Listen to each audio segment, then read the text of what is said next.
Hello, welcome to Politalks. I'm Sunny Mtembu. I haven't made any new videos in recent weeks because I've been busy with school. University is knee up inflation, but yeah, but I thought that this video was important because of what is going on in South Africa. So much is going on in South Africa right now, and I really need to speak about some of the issues that are going around in South Africa. I would like to start with the Youth March, which is happening on the 24th of September.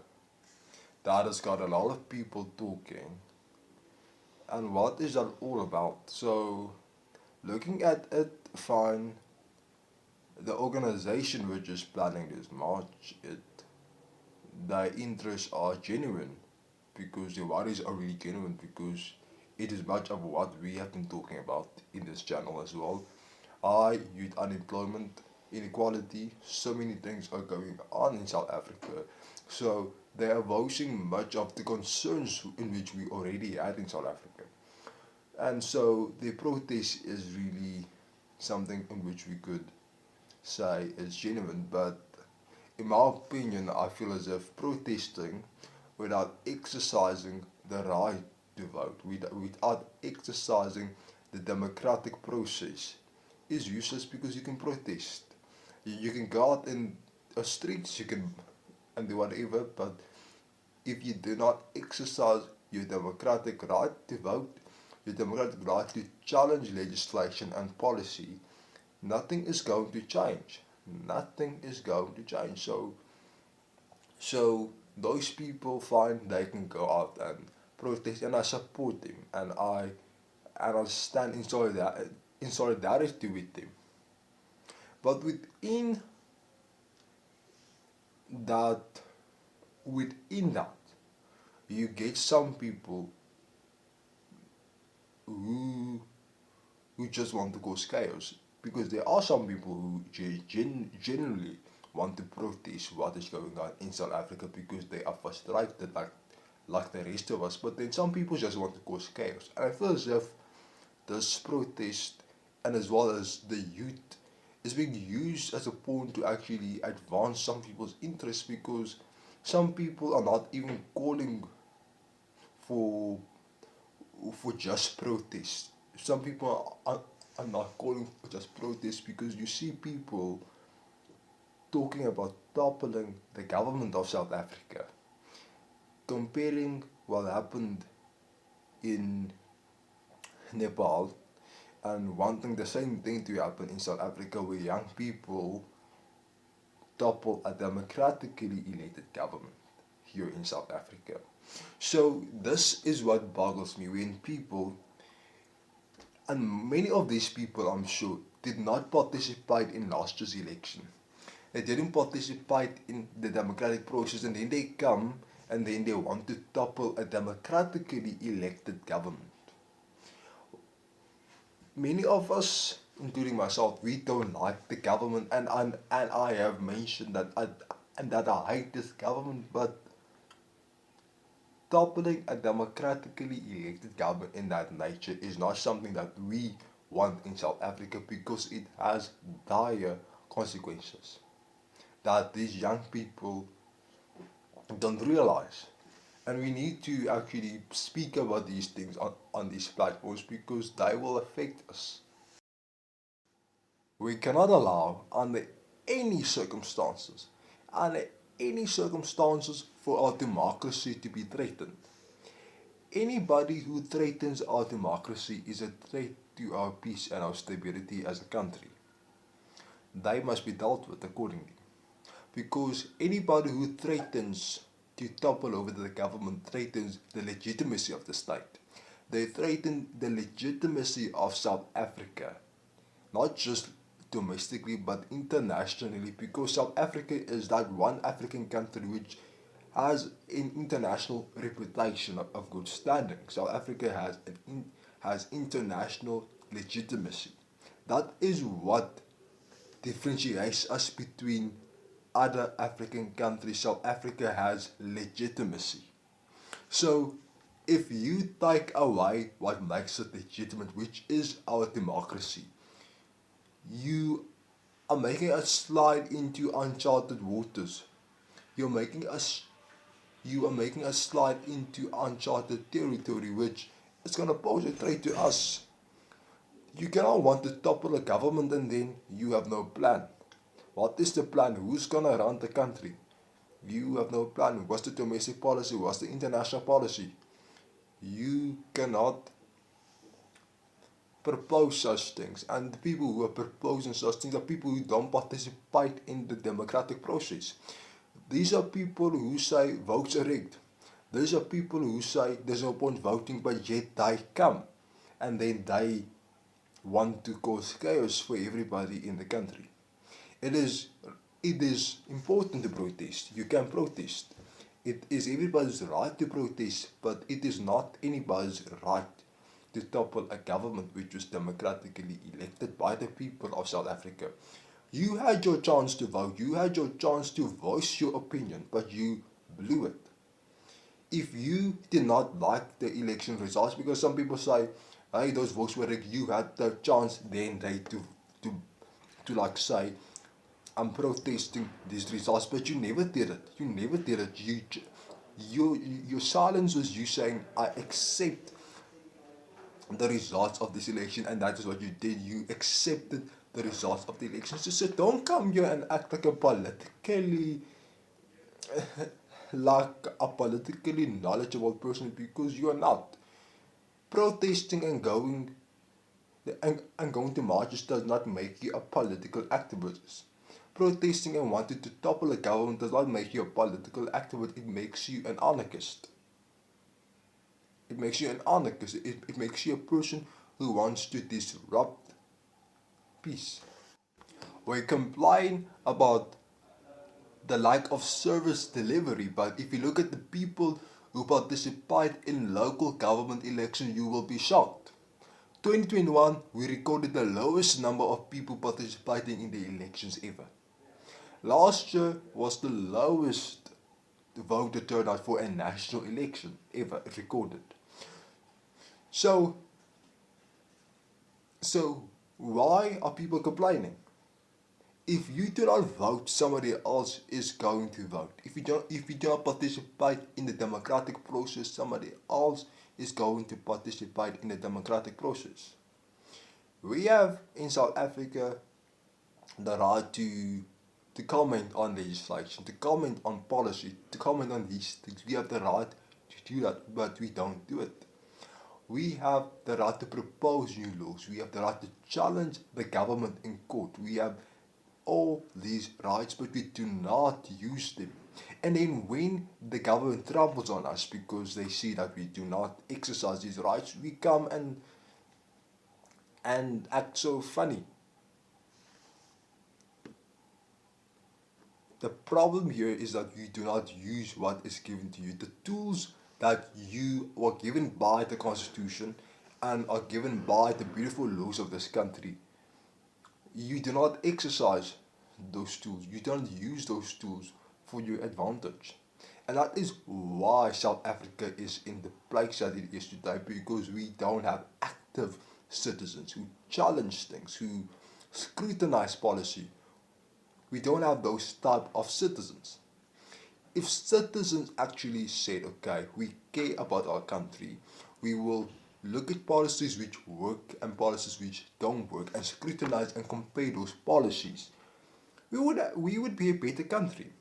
If people challenged some of the laws that Pretoria passes, if people voted for proper people, if people turned out in their numbers and voted for the proper parties, we wouldn't be in this place.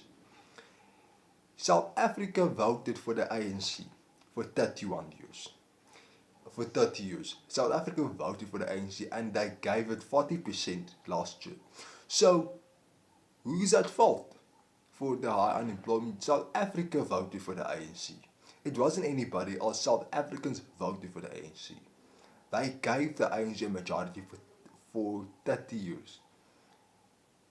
So who can they blame? And The young people who make up the majority of South Africa, they don't vote. They make up the majority of the voting age population. They don't vote. And who are they going to blame? It is time for you to take accountability as a citizen and stop blaming. Stop pointing the blame all the time. Fine, government is to blame. I acknowledge that and I know that, but we as citizens ourselves must take accountability because government does not appoint itself. Government is elected in this country, and and the composition of government is what the people wanted. The way the government is composed is what the people wanted. It is how the people voted in the elections. So, if you have a problem with government, you need to point the finger at the people who voted for that government and not the. And the way that we point our finger at those people is not through attacks, but is through dialogue, telling them that look, things are the way they are because of how we're voting. Try and talk to those people and say we need to vote differently. We need a better future for this country. We need a better future for the youth. Young people must step in, young people must vote as well. Young people must participate in the democratic process of this country. And another problem that we have is when national politics infiltrates youth spaces. If you look at our SRCs in the universities, they are infiltrated by national politics. You have parties which endorse some, I think, representative bodies or organizations which are endorsed by political parties. You have SASCO, which is the branch of the ANC. You actually have the EFF, which is actually contesting under that name in some of these SRCs. So you can see the problem. National politics infiltrating youth issues.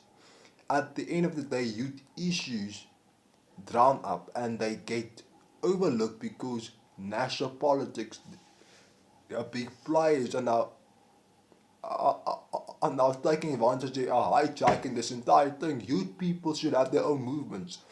Young people should have their own movements and should have movements which rally behind the issues which they have, which young people have.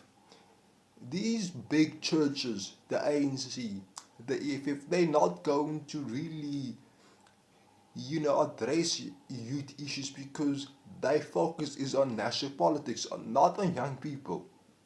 Their focus is not on young people. So that is why I welcome when people say they don't want political parties on on on the 24th. That I welcome because political parties should not have space in youth discussions. So that is why I always say we need a political party for young people.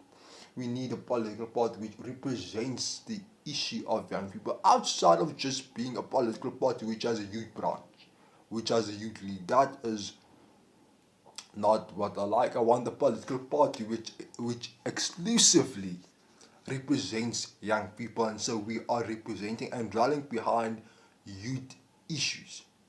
We want to address youth issues, issues which affect the youth. That is what I would hope for in South Africa. So hopefully, movements like this really turn into political parties, but also parties which follow proper policy directions, not policy directions which have been proven to fail, to not work, similar to what the EFF has to offer, not policy directions similar to what the ANC has to offer, but policy direction which has been proven to work, in countries and has transformed countries from basket cases into successful economies.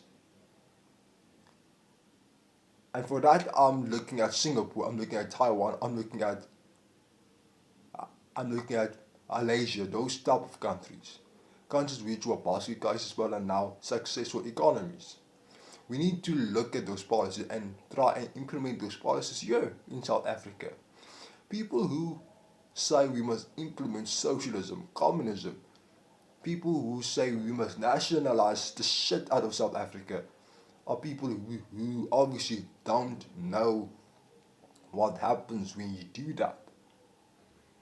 Politicians who call for nationalization, politicians who call for communism or socialism, they're using young people. Young people don't know what's going to happen, and it's clear that anyone who calls for that doesn't know what's going to happen if that happens, because it is proven that those policies fail.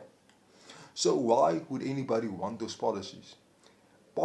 Some politicians know, even though they're rallying behind these policies, they know that these policies fail, but they just want to use these policies to capture power, so that they can be in power, and so that they can yield the benefits of being in power and capturing an entire state like that.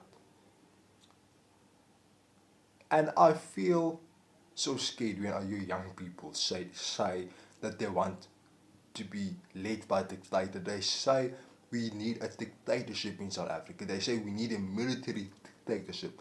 They are comparing us to that. They want us to have that something similar to that person from Burkina Faso. I can't pronounce his name, Ibrahim, whatever, but they want us to have a military dictatorship in South Africa, not taking into consideration that we were fighting apartheid not so long ago in the pursuit of democracy, and now you want a dictatorship. There's a lot that's going on in this country, and I don't know what's the future of this country if young people are thinking like this. So please comment, and I want to hear your thoughts on this. And that's what I have to say for now. And I will speak later. I will make another video, because we really need to have these discussions. We are on the eve of an election, local government election next year, very important election. So we need to really be talking about these issues. And also, I want to make a video about what Cyril Ramaphosa said, endorsing, basically acknowledging that the DA governs better. So thank you. That's all from me. I'm Sanelim Tembu, and stay safe, stay sharp, guys.